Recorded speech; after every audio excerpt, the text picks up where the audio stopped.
নমস্কার বন্ধুরা, সবাই ভালো আছেন আশা করি।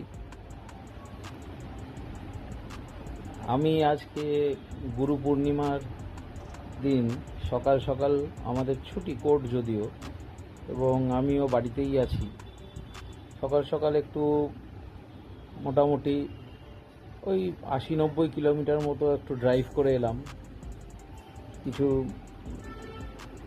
ড্রাইভও হলো, হাইওয়েতে ঘোরাও হলো, আর কিছু ভালো মন্দ খাওয়া দাওয়া হলো, এবং একজন গুরুস্থানীয় মানুষের বাড়ি গিয়ে তাকে একটু প্রণাম করেও এলাম। তো ভাবলাম এই গুরু পূর্ণিমার দিনে কিছু শুভ কাজ তো আমারও করা উচিত, শুধু ঘুরে বেড়ালে তো হবে না। তাই আবার আপনাদের মধ্যে চলে এলাম একটা ছোট্ট আইনি টিপস বা আইনি পরিষেবার একটা ছোট্ট আপনাদের ইনফরমেশান শেয়ার করার জন্য। গতকাল আমি আপনাদেরকে মোটর ভেহিকলস অ্যাক্টের একটি বিশেষ ধারা অনুযায়ী কি করণীয় নয় এবং কীভাবে আপনাদের অ্যাপ্রোচ করা উচিত সেই বিষয়ে জানিয়েছিলাম।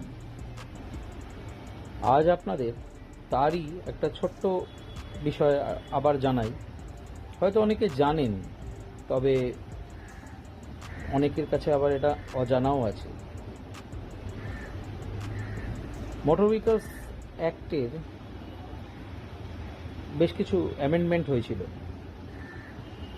সেই অ্যামেন্ডমেন্টগুলো 2-3 বছর আগে থেকে সেন্ট্রাল গভর্নমেন্ট কার্যকরী করে। আমাদের বহু রাজ্যে, ভারতবর্ষে এগুলো কার্যকরী শুরু হয়ে গেছে, এবং পশ্চিমবঙ্গে এগুলোকে কার্যকরী করা শুরুতে হয়নি, পরে বলা হয়েছিল করা হবে না। কিন্তু অনেকেই জানেন না। আপনাদের একটি বিষয় জানিয়ে দিই, সেটা হলো এই যে পশ্চিমবঙ্গে চালু হবে না, এই চালু হবে না বিষয়টা কিন্তু পার্শিয়ালি কারেক্ট। কারণ এটা কিন্তু অ্যাপ্লিকেবল আছে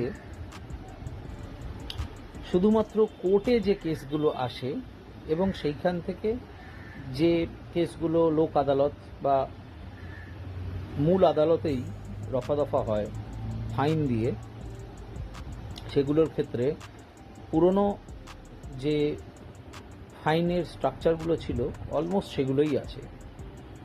এবার বলবেন তাহলে নতুনটা কোথায় হচ্ছে?